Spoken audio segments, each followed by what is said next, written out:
Good afternoon, everybody, and welcome to Building the Black Educator Pipeline podcast. I am your host, Shayna Terrell, educator activist dedicated to the lifelong struggle of freedom and liberation for her people.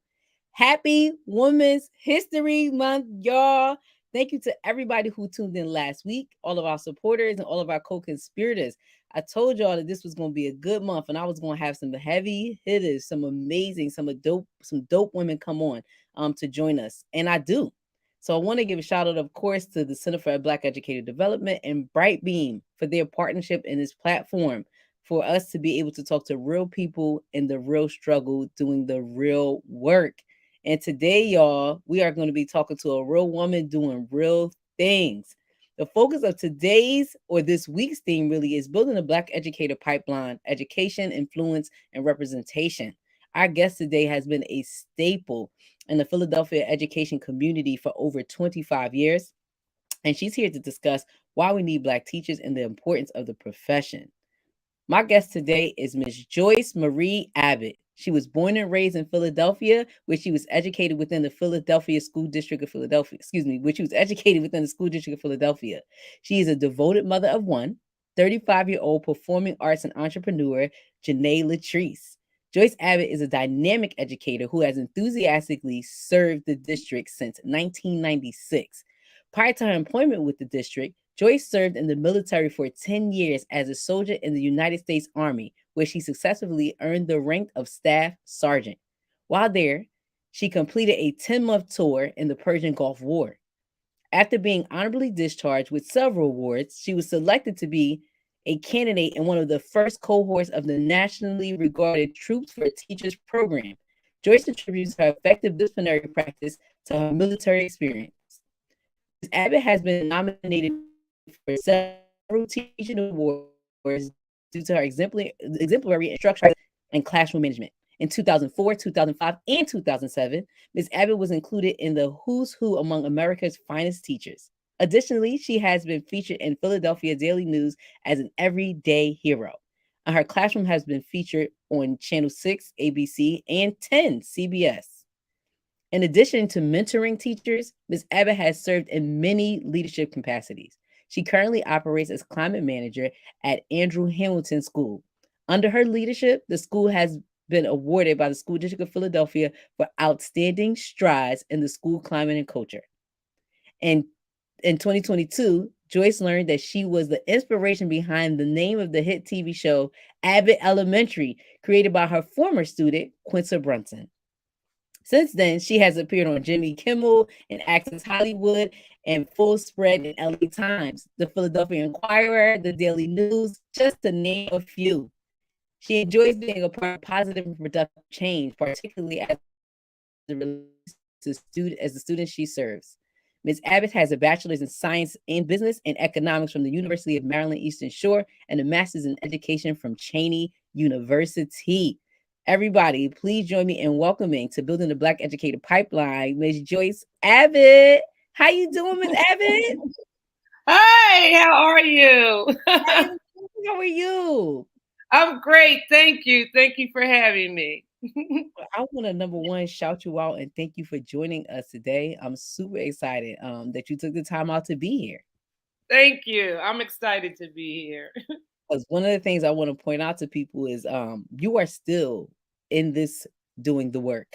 You are Exactly. still teaching, you are still leading, you are still in schools. And to me, to have somebody on the show right now, especially in this climate of education, that is in the work is super important. So we appreciate you being here, Ms. Abbott. Thank you. So we always like to start off our conversations by asking our guests, talk to us about your journey in education. Why did you decide to become an educator?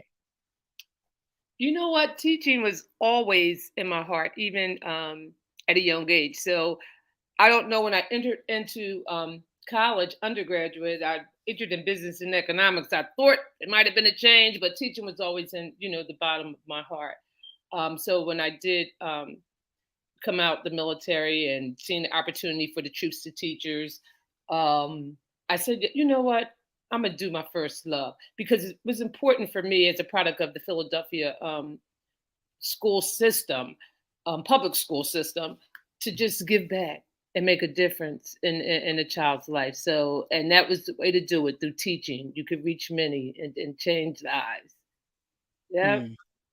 So for you, that was rewarding. something that was always in your Always in heart. the bottom of my heart. Yes. And I love that. We get so many people in here who like teaching wasn't my first thought or journey, or somebody pushed me into that. But to have a person who like from the bottom of your heart, like you always Yeah. wanted to teach and see it as a way of giving back, I think is amazing. I think Yeah. that's awesome. So then that also begs the question for me, like, you've been in the profession now since 1996. Listen, we got people dropping out left and right, right and left. What has kept you Exactly. in this profession for so long? Well, first of all, you have to be passionate about it, which I am, and this is something that you really have to want to do Mm, in your heart. And when it's something that you really want and you are truly passionate about it, you're not going to just give up, even on a rough day, even if you're cursed out, even if you're called names. You're not going to give up because you're needed.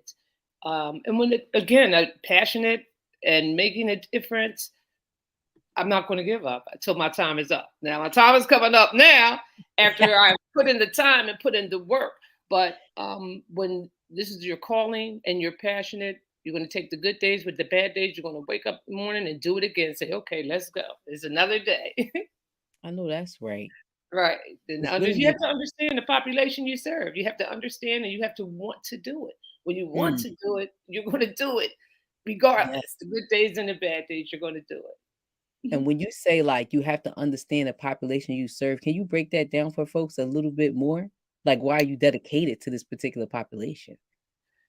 The need is very, very great. In understanding the population that you serve, I mean, as far as the community where the school is, for an example, at the time when all the looting and everything was going on, I just felt it was important, even if that wasn't your neighborhood, to just observe, go and ride to see what the students that you are serving are experiencing, going through, what their communities look like. Understanding the population you serve, just understanding that a lot of children are in homes with grandparents or great grandparents that are raising them. And so just bending over backwards to assist that grandparent um, and helping them to help their grandchildren.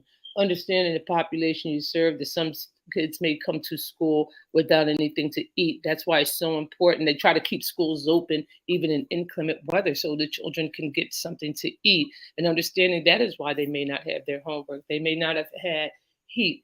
Mm, Understanding the population you serve, understanding that they may have heard gunshots all night. So when they come in, they may not be in the best of mood. Instead of saying, "Get your head up, why are you doing this?" Understand, stay back for lunch. Let's have a talk. I see you're not being yourself today. So mhm, all of those are important. They don't want to come to school because they don't have the best shoes. So when you mm. say, "Well, what size do you wear?" Just understanding to make that child feel comfortable, because all of those things matter in ensuring that your child reaches a level of success. So it's very important to understand the population that you serve. You can't come into the neighborhood when you know, okay, I'm gonna be at this school. You know what? Let me go and just ride around the neighborhood. You can't be scared. You can't be scared. You You know, can never be scared. right? Understand the Yeah, story. Understand the home fronts. Because I seen yes. some things doing virtual learning when I went out actually to homes. Mhm. Visiting homes. Although I am definitely familiar with the population that I serve, but getting close up when I'm going knocking on doors and delivering things to them and just doing wellness checks. It's a whole different ball game. Well, with you, it's a we see it, and I know people feel it like I do through this screen. Like it's a different level of care, it's a different level of compassion, and it's not sympathy. It's a different level of empathy that we have, Exactly. and we have that for folks in our community because just like you and I, like we were folks in our community. You were educated within the system that you're actually serving in right now, and that's big, and it speaks to how important it is for folks to come Hmm. back, give back, Exactly. stay connected to the community because you shouldn't be afraid of a place that you came from. So Exactly. it Exactly. it takes away a level of that fear. But something else that you're speaking to is connecting. connecting with kids, connecting with families on a human level. So to hear you say like, "Hey, you're not yourself. Let me talk to you after class. Let me talk to you after lunch," or Mhm. you know what, someone's starting to do their homework, their head down, but I know their home situation. I know why this is going on right now. I know why this is happening. Exactly. Exactly. But that comes with a level of like connection and humanness that you bring. So I'm pretty Mhm. sure people already see you as Miss Abbott, the auntie, right? The auntie on the block. Or the mom, or the mom that's in the mix. Because you definitely give off that vibe of care. And people can Definitely. rely on you and confide in you. So I love that. Definitely. Now, I know that when I read your bio, I know some folks also listening and was like, "What? You was in the military? You was in the Persian Gulf War, right? Like you did a tour. You was out here. At least Combat military war service." veteran. Combat war veteran. Yes. Listen. So let me say this first and foremost. We thank you for your service. That is amazing, right? That you have chosen to not only serve your life once but twice. Serve your Yeah. country and serve Mhm. your community very intimately. So we Mhm. want to be out here shouting you out and thanking you for your service. But combat war veteran, I would Yes. love to hear about some of the things that you learned in the army and like how that translated to the classroom actually. Oh, wow. A lot. First of all, dis discipline, in order, like chaos was never in my vocabulary. My students would say, I don't do chaos at no time, but just order, the discipline and structure, which did transfer into the classroom. Also, great attendance. I have had remarkable attendance. As I retire, I have so many days. It's crazy because Mm, in the military, you just couldn't call out or you just couldn't go on the computer and put it in. You actually had to get in full uniform and go to sick call to be excused from work. So therefore, and then working very long hours. I mean, worked very long hours. So for me to stay after school or to come in early to get the job done, to move these kids, it was nothing for me. It was never complaining if I'm leaving work at 6:37 or if I'm going in at 6 to tutor someone or to help someone or to have tea with students, it just did not bother me. And my attendance, as I said, has been remarkable. I made it to work. Snow, sleet, rain, sun, shine, because I felt that if I wasn't there, and the times that I wasn't there, I always called to communicate. If I wasn't there, my children weren't learning. And I just said, I have to be there. I have to be there. Every day is important. Every school day is very important if I am going to move the children and reach the goal that I want to reach with each of them. So my attendance, and that was a part of the military because you got 30 days off, maybe like a year, and then most of the time, if I was out of the country, I would try to use that time to come home to see family.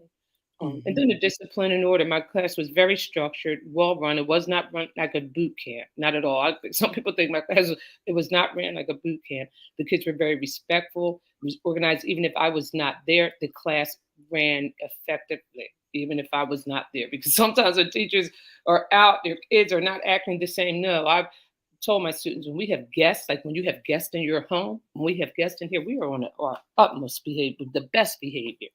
So all of that, I definitely would attribute a lot of that from the military, from learning from the military. I love that because I'm hearing the order and the discipline, the high expectations from the military, but also the dedication and teamwork. Like you are committed to your students. You're Right. committed And to. teamwork also. When you said that, that's another thing, teamwork, because a lot of things we had to do in the military required you to operate as a team or buddy, your buddy. Mhm. So Yeah, I hear it, right? Like as you're talking and speaking on like how you run your classroom, even like I don't want to call out, right? Like if I do, like I gotta have plans and stuff set up, but I'm making sure that the responsibilities I have are in order because Miss Abbott don't do chaos. So yeah. I'm hearing all of that. And I think that's again that's dope because what you got in the military sets you up for this kind of success. But even I guess I'm thinking like the struggle, meaning when things get hard, you don't quit. Like you saying, Yeah, like rain, sleet, hail, and snow, like I'm at work. No matter what, exactly. like I'm at work. And I think, especially being in combat, it teaches you like Hmm. teaches a lot about yourself, right? Like to keep digging deep. Even when you Exactly. think you got no more, you gotta give some more. So Hmm. I think that Exactly. it's amazing. That's Right. what And that's. even also, even if your buddies or your platoon, the people in the same platoon, even if you didn't agree with them about everything or didn't care too much for them, you guys were focused toward a mission together. So personal things were put aside, and that's what I would like to, see more. And I did that even as far as in school. If I didn't, if there was some things you didn't like about me or some things I didn't like about you, the bottom line, it's about moving these children, and we need to do that as a team, as a unit, in order to ensure their success. Listen, putting them Mhm. personal self-interest aside Exactly, to be able to make exactly, sure children achieve. And the exactly. reason why that's dope to hear is because, when you on the combat lines, that's when it's like face to face, like you see death, Ex right? Like it's there. Right. Mhm, People don't mhm. always think about the classroom at that level of importance, right? Like people don't always Right. think about the classroom. Like we literally have people's lives in our hands. What we do minute by Exactly. minute, day by day affects how we're actually going to affect the child's life in the future. So That's for you, very true. put your Yes. common interests aside, like whatever you got going on, we have to stick together as a team to move these children. I think that Exactly. echo, Miss Abbott, so loudly in education Mhm. right now. Yeah. I think Yes. that's a word. Okay, as they say, like that is a word right there. We have one common mission, and that's to make sure these children succeed. Exactly. That's it. And Exactly. so one of the things that we've been doing at the Center for Black Educator Development, we've launched a campaign called We Need Black Teachers. And part of that is because of veteran folks like you who we feel like are missing in the profession or have left the profession, or we want to see you replicated in the profession. Like we need more teachers, we need more black teachers. And we heard that actually our campaign was created by young people. It was high schoolers who actually worked on and created that campaign. Wow, Um, awesome. it was their voice who were saying like we need black teachers. I would love to hear from you. What do you think the impact of black teachers are in our community? Oh, I think the impact of teachers are great because our scholars need to see people that look like them, understand them, um, and who they can really truly relate to. And it's also important for them to see people that look like them that are in that are teachers that have reached a level of success. And I think it's easier for them to relate to people of color. But then let me say this as well. Um, Even having educators, I'm going to have to put like effective in front of that as well. Yes. Yep. Effective, caring Black educators, because you know we can have some that may not be as effective and caring, and I hate to say it, but for the most part, the effective and caring and passionate, and they understand the students, they're going to have success with them. No doubt Mhm. about it. They're going to have success. And if they know, again, I'm going to go back to understanding the population, that is going to even make them go above and beyond to ensure um, that students that they are served are going to reach a level of success. It's just Mhm. and the students relate. I mean, they do. They really relate very well to people who look like them and people who understand them. When you can sit down and have a conversation like that, which I've had many. Let me tell you about things that I endured, and they're like, "Wow." So I just think it's very important. I think this campaign is excellent. I mean, it's definitely excellent that we do need Black teachers because it's not a whole lot of them in some of the schools. Yes. And I love that you put the word effective in front of it. Like, That's yes, the important campaign. because I don't want to say, all Black, effective, and passionate. We could them what? We could turn this whole thing around. I'm telling you, I Yeah. know for a fact we can Yes. turn it around.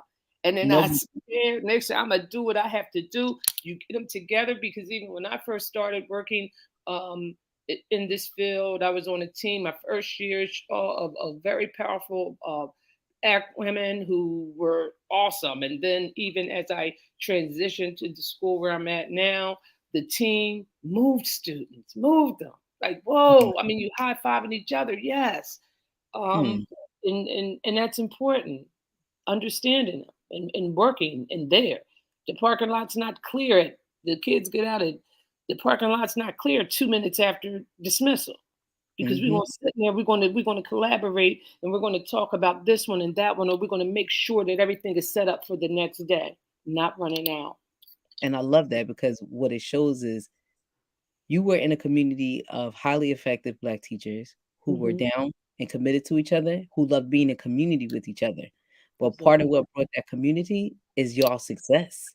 Hmm. Um, People don't want to be in community with each other, child. The school a mess. I don't want to talk to you. I don't want to like this is a mess. I'm just here for the check, right? Like people get For real. For real. into And summer's off with pay. So yeah. listen, Unfortunately, yeah. listen, say it. No, I want to say don't graze over that. Say what Yes. you're saying, but you're right.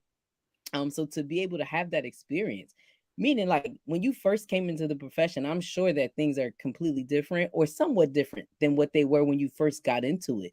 Can you talk to us about some of the differences that you've seen over the years, good or bad?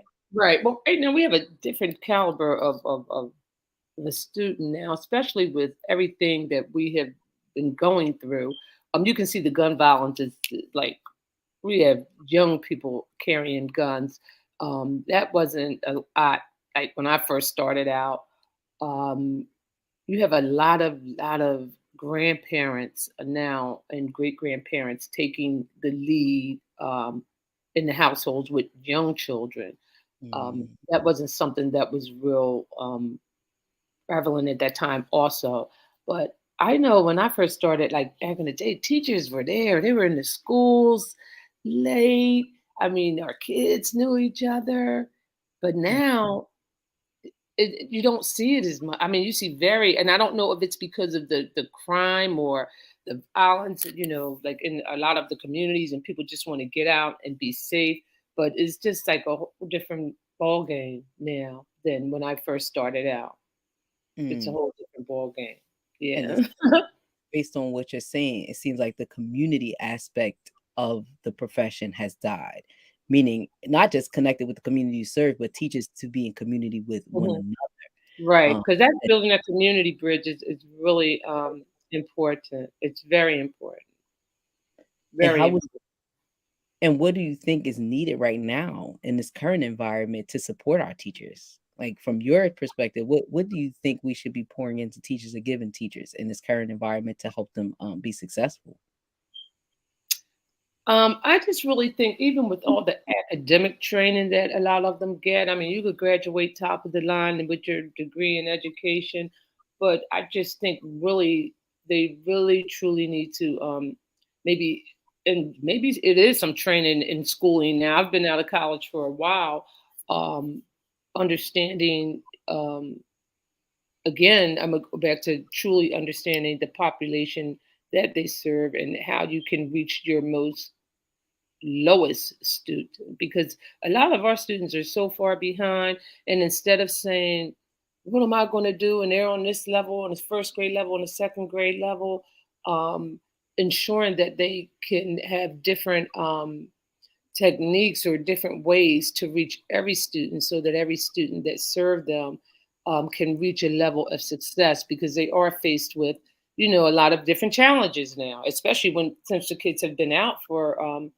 now almost a year doing virtual and not showing up online. They almost missed a year of school. So what can I do? Like for me, I would have been thinking all of that time. So I know when I come back, these students are going to be behind. So what can I do to make sure every student that comes in my mess, I mean, at least a large majority reaches some level of success, some level Mhm. of success. So just getting some assistance with that because right now they're faced with so much trauma and students who just some of them just don't have a lot of respect, for adults. Well, how can you reach them? Because I don't really have a lot of problem with kids disrespecting me. Mhm. I I really think don't. I think we can see why. And if they do, I'm not going to say I've never been called the P word or I've never been Mhm. cursed out, but I don't spaz out. Who you talking to? You're not calling me. Okay. All right. I see you're not having a good day, right? But some of them are. But I'm not going to spaz out because when they know they're getting to you, then they're going to say, "Oh, I've never had." I mean, Put I've been something in in my not career threw a desk at me before. Once I threw a desk, I said, "You can't come better than that. What's wrong?" I don't say that. What's wrong? You can't come better than that. no, you can't ask that baby that you can't come better than that. You ain't got more for We're me. not doing this. We're not Yeah, doing it. yes, Okay, we're not doing but you're not it. engaging in the power struggle. That is all what No, that's about. mm-mm, You're no. not engaging in the power struggle. You're like, kids are gonna have their days, they're gonna have their moments, but you know who you are as an adult. You're secure in who you are, and I'm not engaging in a power struggle with no kid. And I Right. think If that you're teaching in the inner city or really anywhere, you can't stress out, if a kid starts calling you names. Look, comes with the territory. What I mean, it does. I'm not saying it's right because it's not.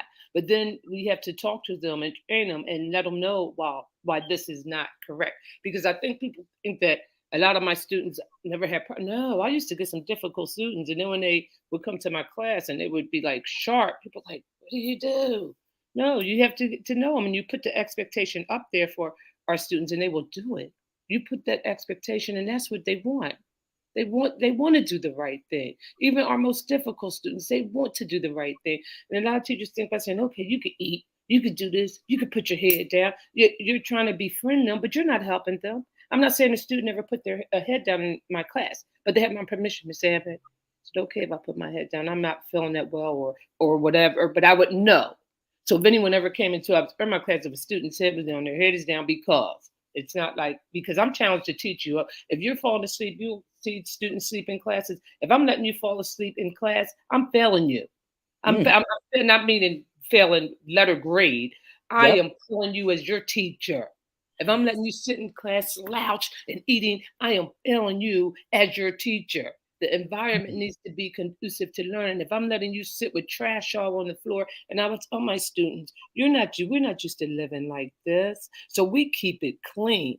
We keep it clean because that's what we are used to. And they just enjoy that. But to let them just be in class any kind of way, slouching and eating and this, if you're not setting that expectation for these students, you're failing them. You're letting them down. You're letting them down. Miss It's hard Abbott. to put your foot down. It's hard to put your foot down. It's hard to be firm. But in the long run, if you're in this work, put the expectation up there for our babies and keep it high. They can do it and they want it. They can do it and they want it. Miss And if Abbott, that is a word. When I tell you that is a word, because what you're telling people or bringing us into right now is somebody who believes in Black children, somebody who believes in our kids, and exactly, committed to setting high expectation for these children. That is what exactly. I'm saying, because they can Walk, do it. walking around your pants down, so no, we're not going to make it in this world like that. We have to teach them in every aspect. Like in my class, you had to speak in complete sentences, and it really bothered me, and it was sad. And my students started to see it every time someone would come into our class, or like if the asthma bus would come, or if the Eagles Eye bus would come, and my students would speak. They said, "Wow, how do you get your students to speak like this?" And I Mhm. would tell them, "It is sad when you are talking the way you're supposed to speak, but everyone says, how do you get them to talk like this? How do you get them to? How do I get them to speak correctly?" This is the way they're supposed to speak. So the expectation was up there. And they also had to project their voice. They come in my class, I would say project, project, because that is a level of confidence. When you go to these top schools, and that's what I would tell them, because you're going to a top school. I never said if you don't work, you're not going to get into a top school. You're going to a top school. And when you get into that top school, I don't want you to be in the back of the room because you may be with people that may not look like you and you may feel that people are smarter than you. You project your voice and you go in there and you be confident because of just positive affirmations daily, all the time. And they would just, oh. Yes. I mean, I'm smiling right now because I'm thinking about being a student in Miss Abbott's class. And if I'm a student in Miss Abbott's class and I have somebody who believes in me, right? Exactly. Because when we're young people, like that's how we're developing young people's confidence. And I don't think people understand that. We're shaping Not at and all. future Not leaders. at all. Yeah. Because when I even, hear the way some of them talk and talk, just set the bar up there. But it takes a lot of work to do that. Because you have to Yes. go back and forth with kids. And you'd be like, why? I'm not even going to bother. Why? I'm not Mm, even, no, no. It takes energy, but it's worth it. So when someone comes into your class, that does it look like a learning environment? It's trash everywhere. How are kids sitting? How are kids talking? Are they eating? Are they Mhm. being challenged? That's what our students need. And you could come into my class at any time. Like it didn't care if anyone ever came to the school. What we have to do. Like when PSSA time, it's about to come up for PSSA, and a lot of say, okay, we gotta get ready for PSSA, PSA boot camp. Come on, we're gonna do these drills. I told my kids we don't have to do no get ready for PSSA. We worked all year. We ready Yeah, for PSSA. we ready. We stay ready. So we Right, we don't have just to be 2 or 3 ready. weeks before the test and start doing all the PSSA boot camp and preparing. When you're doing what you have to do all year, it's no preparing. Your kids are ready. They're ready. There's no Yes.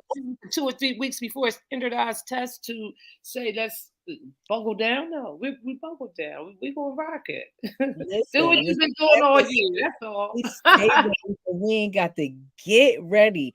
And again, what you're speaking of is not only expectations for students, Hmm. as people try to have these conversations like in silos and separate, but you're also talking about expectation and accountability for teachers and the Exactly. expectations and accountability they should have for themselves. Exactly. Meaning students aren't perfect. We're not walking into a perfect world where everything's going to be great. We're going to walk in with challenges. You're going to have difficult students. But what expectations do you have for yourself as a teacher as well? Like, what is your role in that? Is my That's classroom very clean? good. Am I making sure that we are up here every day coming in ready to learn? Is my lesson at the highest point? The example you gave about if a kid is falling asleep in my class, that's on me. I have to figure out as a teacher, like, okay, how do I reach this kid? But even the reach back and the connection of relationships, when people are walking into your class, Miss Abbott sets a certain standard. And I think that that's great advice for new teachers to understand. Because you said it Exactly. like people could be, educated as you want to be. Um, but You're right. what reflection are you holding for yourself? What accountability are you holding on yourself as an educator to make sure your classroom is where it needs to be and to support students? Right. And also, would you feel comfortable with your child being in your class? Hmm. Would you be Listen, comfortable with your child being in your class and you in your environment? I mean, because if your class is like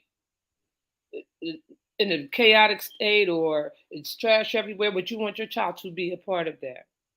So you that's wouldn't. something that we to reflect on too, because I know in any of my classes, my career could have been in. Yep. And I would have felt comfortable because it was safe, learning was going on. It was an environment that was definitely conducive to learning and a challenging environment because I always ask teachers that. Would you want your child to receive this level of education, or is this a school that you will enroll your child in? And if the answer is no, then we got to look at what's going on here, and we also exactly, have to look at if it's not okay for your child, why is it okay for these children? Why exactly, would you deserve this? And your child wouldn't. So I think that that's an excellent question and self-reflection to have. But I think that then when you get that answer, that should right push you to want to create an environment that you would want your child to be in. Um, exactly, exactly, and I see from you exactly. that's the work that you've been putting in. Right. Out. Sometimes you have to give it a little more energy, but if it's about really, if you have come into this profession and to really make a difference, it takes work. It's not like from 8 to 3. It's no way. It's no Mm, way. I did over 20 something years. I can't remember, even as a veteran teacher, getting things done from 8 to 3. It just didn't happen because I know a lot of people say, I don't take no work home. I'm not going to do it at home. When I'm home, I'm home. That's fine. But how are you out the door, write a dismissal, and then write in, and then you wonder why things may not be going right in your class? It takes work. Again, when you are passionate about this work and truly want to make a difference, you're going to put that time in, and it will show in your classroom. I could go into any school, into any class, and just tell if learning. I could tell the expectations. I just can. I could just tell. I can tell. Like especially at this point now, if you have put that work in your class, I'm not going to say it's running perfectly, but it's flowing because we're in March now. It's toward the end of the year. If yep. kids are still eating, heads down, running up, jumping, running out to class, it's a problem. It's a problem. And you This profession is not for everyone. I'm just going to keep it very honest. This profession is not for everyone. And if you feel that, it's not impactful, I mean, maybe it is not the occupation because the thing is, children we have children's lives in our hand. And Mm-hmm. when they are not being educated, or if they miss a year, we are affecting their life, period. Mm-hmm. But we're still getting paid. You're still getting paid, and they're not being moved academically, and we are graduating illiterates. It's a problem. I have Mm-hmm. students that came to me that couldn't read. How do you get all the way to sixth grade and can't read? How the system even allowing this to happen? And that was really bothersome to me, is how they were moving our kids on, especially young Black men, just moving them on, just Yep. moving them on. And it's really, really, really, it's really sad.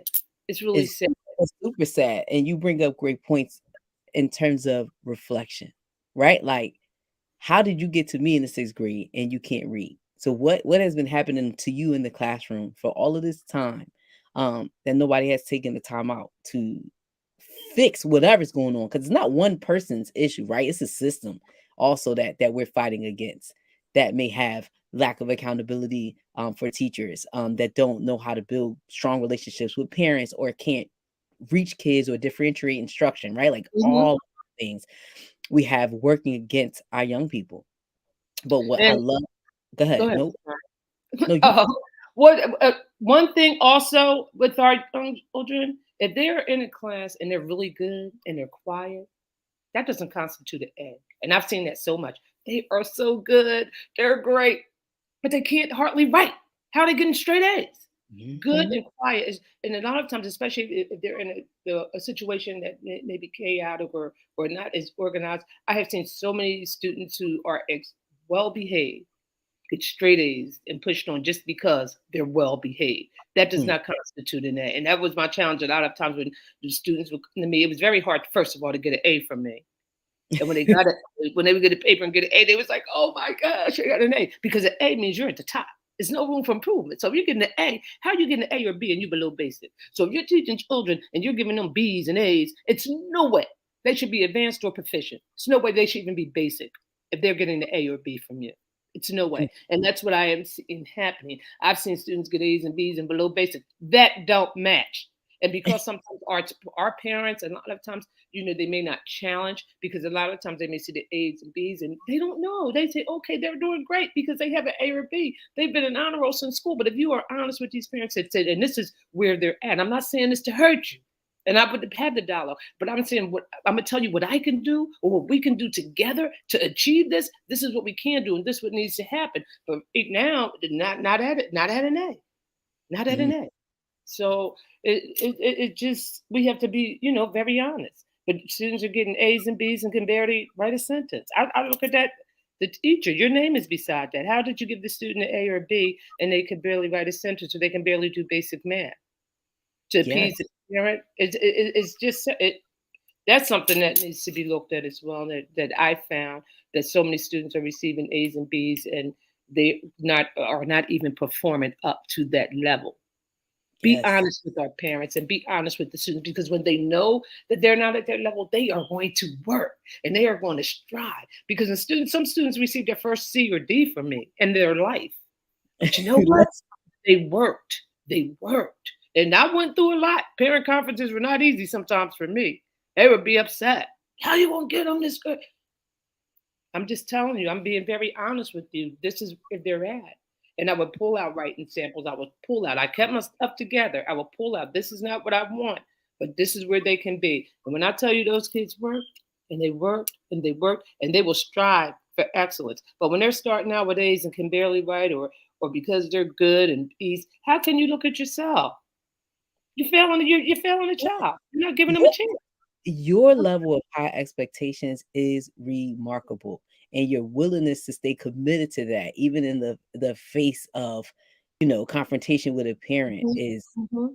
and all of that is remarkable, because at the end of the day, that shows again, I'm not going to lie to you. I'm going to be honest with you. I'm going to be honest with you about your child, and I'm going to be honest with the child about their ability. But it's not like, oh, your child can't read. Oh, well, good luck. It's more of, listen, you can't, read right now, or your writing is poor, but that's why you Miss Abbott's class, because we're going to turn this D to a B. We're going to turn this C to an A. And I feel that. And I think it's important. One of folks asks, and I'm curious about this too. What is the relationship that you build with your parents, and how's that important to you? That's extremely important. That's extremely important. I keep, some editors that I have acquired over the years. Parents have to really be able to feel comfortable with even expressing the things like, Miss Abbott, we really didn't have any food last night. Or Miss Abbott, I did say on an interview when one student who worked very hard and didn't want to come to school because she was doing homework by candlelight and with gloves. And this is from a working parent. A lot of Mm. parents aren't comfortable with sharing things such as that. I know one evening early on in my teaching career, pulled up to a gas station, within the neighborhood, and one of my students were there pumping gas. They really didn't have any heat or kerosene. And I know I'd have done with kerosene for a while. The family was grateful. But even the parents that were really in the beginning, the relationships weren't there because my grading was it was just very hard to get like an A or B. It's not because my expectation was high. They ended up really appreciating me. And then when times when some didn't agree, with the way I was grading, they never wanted their child moved out of my class. I say, well, we do have another class because I'm not going to lower I care too much about these students to lower my expectation. They never wanted their child moved out of my class. And my work would be displayed. I would display a lot of work in the hall where people would come up and look like, wow, they did that. Yes, the expectation is there. The expectation is there. But just building the relationships again with the parents are very important because when the bond is built, it just helps the child be successful. Where that parent feels comfortable with telling you anything, where they can tell you, yeah, but I can't help them. I really can't even read. I want to help them, but I can't help them. And I say, okay, you know what? Can I keep them a little later? Or I'll go and get permission. Can I keep them back from her? And I tell them, no one will ever know why this is happening. I never put a child on the spot. Oh, you need to be back here because I'm gonna need to help you read. No. And but the relationships, if they don't have a relationship, they're not going to be comfortable with, expressing things. Are you comfortable with even going to your child's home, your student's home to take food? Done that many a times. See, now they have Instacart, so it's very easy now. You can have the Instacart or whatever, you can have it delivered. But just reaching out. I know one child I took to church with me once Sunday, and I went to pick up. It was cold. It was very cold, and came out without a coat. And I was like, wow. It's just so many things that they go through. Hungry, um, home challenges. But when you have a relationship with the parents, I just think that is so important. It means a higher level of success for the job because they know you guys are working together. Like I never called. I would tell the parents on the school night or whenever, if Ms. Abbott calls you, it's a problem. I'm not going to be calling you saying Billy cursed at me today or Billy didn't have his homework. I'm not going to do that. But if I see it be a current problem, what's going on? Why they don't not doing their work? Can they do it? Can you help them? Approaching it in a passionate manner. Not saying, I'm just telling you, they never have their homework, and they're not going to pay. They're not going to pay. Just as it's something that where can I help you at? Where can I help you? And I see approaching like that, building a relationship, it really helps um, with the student being successful. Miss Abbott, your mindset towards teaching, towards parents, towards community speaks to why Abbott Elementary was named after you. That's this show. I mean, I can just imagine being a parent with a kid in your class, and Mr. Omeki talks about you being Ali's teacher and how he was just thankful and grateful and always like, can we have more Miss Abbotts to be able to teach Ali in the future? But that speaks to the impression and the impact that you leave on people. Like I feel it right now. Oh, Have you watched an episode or any episodes of Abbott Elementary? what? On DVR, I watch it every week, even though I do have it on DVR. But yes, definitely, definitely love it. How do you feel about the show? What are your thoughts? It's great. I think it's a great representation of the community of educators. I love it. Even though it has a comedy little twist to it, it Yeah. still addresses things. I like Quinta going above and beyond, even with the light bulb. Like these students are going to be in an atmosphere that's conducive to learning. And when the gifted child came into the acclaimed. school, and they would say, "No, he needs to receive special education." No, all of our students need to do it. And then it just has a funny little twist to it, but it does um, touch on a lot of issues that happened or problems that are faced in the public school district. Definitely, Definitely. I love this show. I love I it. know I definitely know it's a comedy, of course. But do you see if there's any lessons in that show that we can take from the show? I know it's comedy, but any lessons Right. you feel like viewers can take from the show at all? Anything you see? Definitely. Regardless, the school is based in an inner city environment.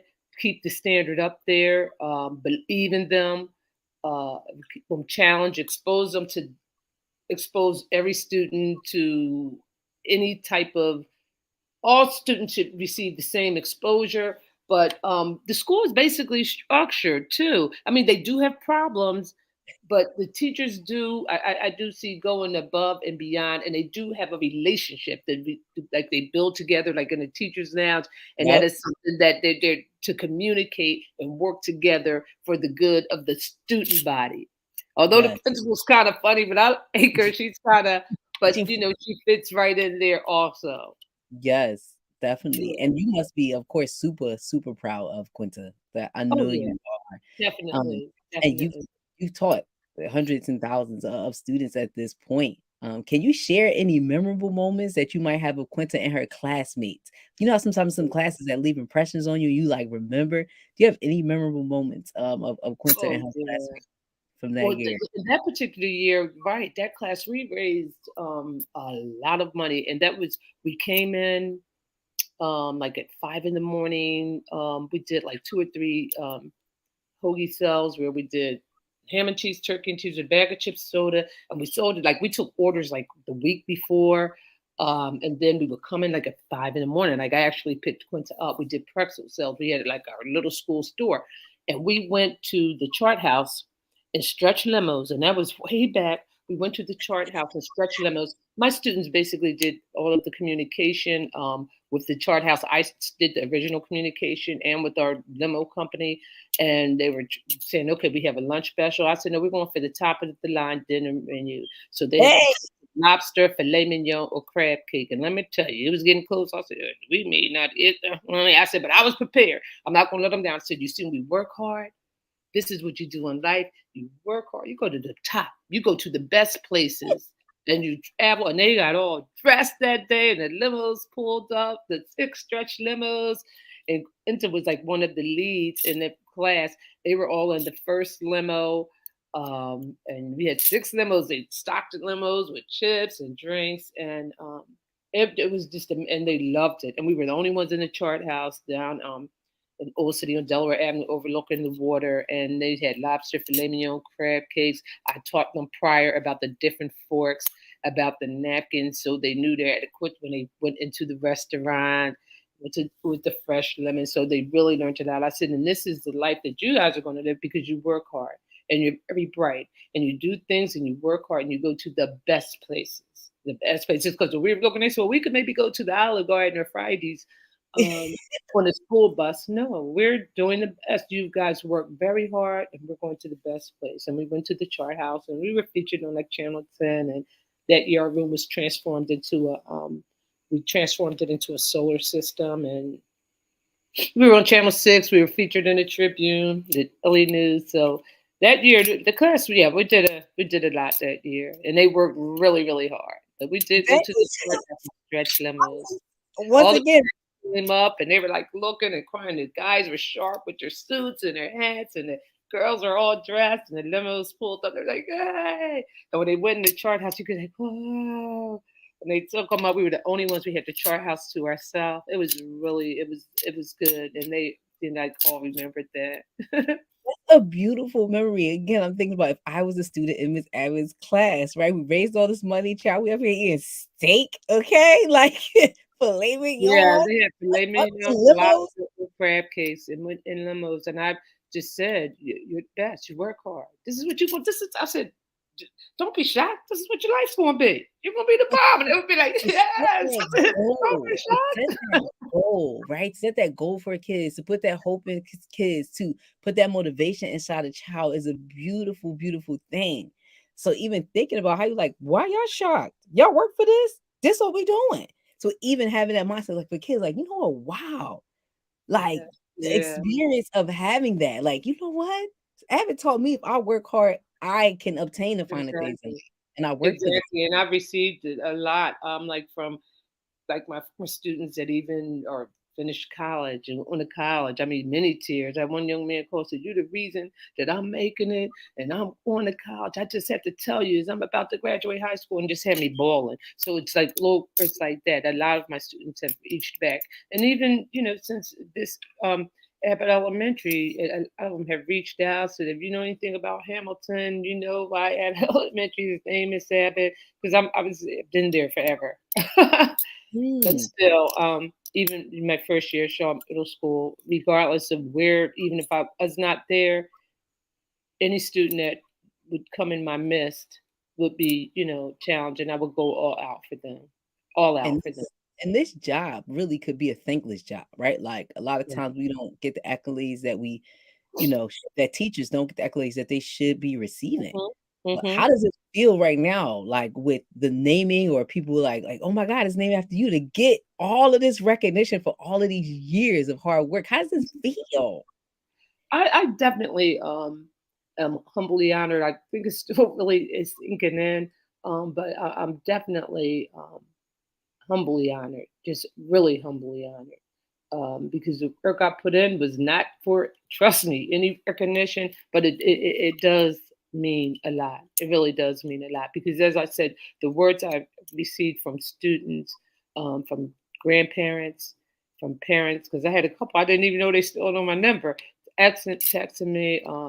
Because one grandmother invited me to her grandson's graduate because her husband passed and she really wants me at the graduation, and I said I'll be there. But it's an honor. I mean, I'm honored. I'm honored. I'm humbly honored. But again, I never did anything for recognition. At the end of the day, the words mean a lot to me. Like this is what you did for me. You Mm, changed my life. You did this. That's more than any paycheck.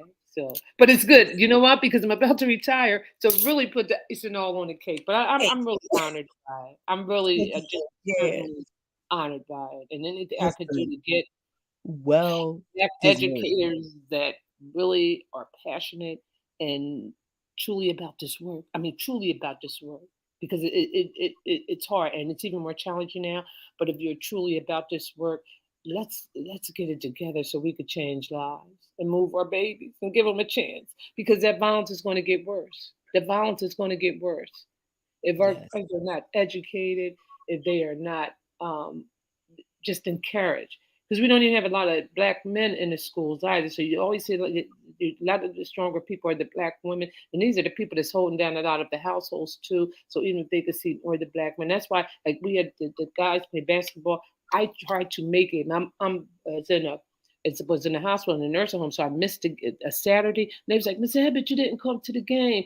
I tried to do that to support, and I've always had my students' curriculums, if it's dance recitals, if it's track meets, if it's basketball games, just eat them. Look, I'm going to spend my time. Yes, Saturday is my day off, but if that's a game where you can see that I'm supporting you and I'm there for you, I'm going to be there. I'm going to be there. If I'm going to put your recital, I'm going to be there. So you can see if Ace in the crowd. You have to support them outside of school activities, if at all possible. I know a lot of times it's not possible for a lot of people, but even if it's one or two things, and let me tell you, that makes a big difference. A huge difference, and teaching Even is if the beyond most difficult. Mm-hmm. it's beyond the job. That's again, I was one of those folks. I get invited to a cookout, I'm going. I get invited to church, I'm going. I get invited to the recital, I'm going. I'm asked to go to a basketball game, I'm going. So that kids can see, our relationship is beyond this particular job. I'm now a part of your village, and you have been a part Exactly. of so many people's villages. Um, Exactly. Tell us, I know like a lot of times we give students lessons, right? You have poured so much into students and they become so successful. But over the years, what lessons have you learned from your students?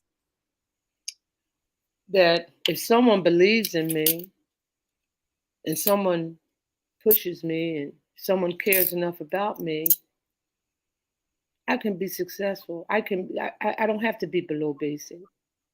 I don't have to. I can make gains. I can speak correctly. I just need someone to push me. I just need someone to encourage me and put that expectation up there, and I can do it. And it's a fact. I don't have to be a problem student. I don't have to be a kid. I just need someone to pour into me to turn me around because I did that. I did Mm. that. And you can't get them to speak in complete sentences. I can do anything. And this is what I learned from my students. I can do it, anything. If the bar is very high, I can do it. Just don't give up on me. Just keep pushing me and believing me to give me a chance. And that's a lesson I've learned, and I did. I did because I look at every student that comes to me every year. I look at where they're at, and I said where I want to take them, and my goal for them. Some people are like, oh, you can't do that. Students told me that's what I learned from them. You believed in me. You believe in them. You can do it. They're going to It's do it. They're going to achieve it. it's beautiful. I'm like trying to hold my emotions down because we are here live, child. But that just that hit it, that struck That's a what I chord learned with from them. me. I can do it. Just believe in me, please. If I'm in your class, just please believe in me. Please know that I don't have to fight. Please know that I don't have to curse. Please know that I want to do better. I need you as my teacher to please believe in me. Please Mm, challenge me. Please set a standard for me. mm. Please set the bar high for me, please. And I will show you that I can do it. That's all they need. And that's a fact. Because I had difficult students. I had students that couldn't write. I had students that couldn't read. I had parents crying. You made a difference in my child's life. But it took hard work. Talking about 8 to 10 hours sometimes on the phone with kids because you didn't have the Zoom on the phone. Okay, what do we need to do again? What is this? So please, It's that's it. sweet. That's That's it. beautiful. Well, like we invite you on this show, number one, to thank you because you are a Black teacher and we want to thank you. But I know that you probably have some Black teachers that you would like to thank, either being an influence on your life, being a colleague, or doing work right now. So I would love to give you the opportunity right now to take the time to thank a Black teacher. First and foremost, I want to thank, my sister who's a retired teacher, Earl Mahoney. She retired 2 years ago, was very inspirational to me as I started out and embarked on this career because she was already teaching. I know the first year when I walked into the class at all middle school and the kids were like, whoa. And I was all dressed up, little briefcase. And I was like, yo, this is crazy. But I was coming from the military. She said, let the kids know you care. They know you care. So I changed the whole MO. And so definitely Miss Mahoney. It's back in the day, my old school colleagues, Carlin Thomas, Mary Cole Collins, Debbie Fredericks, these were old school colleagues, Anna Saunders, and like right now, a young lady that's teaching at my school, Miss Ina Miles. She came into a difficult situation, and the way she has moved the students that and I'm like, girl, you doing it. And she has a lot of young men in her class. It's a upper grade, and she just believes in them. She challenges them, and then like I always go by and look at work that's posted out. I was like, yes, yes, you're requiring them to put a period. You're capitalizing little things like that. You wouldn't believe. You see work hanging up with A plus plus, and every other word is misspelled. But um, I mean, I just love it. The particulars, the capitalization, the punctuation. So Miss Miles, and those are some phenomenal educators out there. She's one now. The other ones that I've mentioned are going on. They have retired, but trust me, I was talking to one that called me the day, and I said, "Let me tell you something. Getting a compliment from you, it's rewarding because you know what? You paved the way. You were sharp. So when I'm getting compliments from educators that I know did the darn thing in the classroom, it means a lot because you held it down. You moved kids. So it means a lot. So a lot of them are going to be tired, and I'm going to join their ranks this year. So I'm excited. And then, of course, my sister who's like, yes, you're coming out. But and all the other Black educators out there that are doing the darn thing, I salute all of you that are holding it down and truly passionate about this work and putting in the time and just on the work and changing lives. You'll rest well at night. I don't know. Some people could rest at night if I didn't think I was moving kids, and I wouldn't be able to sleep at night. I mean, Mm. seriously, I'd probably be sick to my stomach. Listen, because of your passion and your dedication to this work, to these kids, to these families, to these communities. And I can't thank you enough for your service and your belief in our people. You are a true educator and a true liberator, and I mean that. Thank you. And that's what that means, to have that type of passion, that type of dedication, that type of commitment to liberation, and doing it through education. So we salute you and we so appreciate you. We are winding down on time. So what I like to, I Okay. mean, you said many words today, but I always like to give my guests a final word. If there's anything you want to say out there to the people who joined us today or the people watching today, and leave us with a few words. Okay, first of all, thank you for tuning in. And whether you are an educator or not, it takes an entire village. It takes an entire village to raise a child. Entire village. And always remember for our young people, for many of them, life of them ain't been no crystal stair, but they Mm. too shall rise. They too shall rise with the Yeah. help of the Lord. All right. Miss Abbott, thank you so much. This has been a fantastic show. I am moved. I am inspired. I feel loved. So I just want to Thank thank you. you, And good Shayna. luck with the rest of this school year and good luck on your retirement as well. We got to have you back, honey, when you get out the Yeah. classroom. Talk some real, okay? So I want to thank everybody for watching and joining us today. We will be back next week right here at Building the Black Educator Pipeline. Same time, same place. Peace, everybody.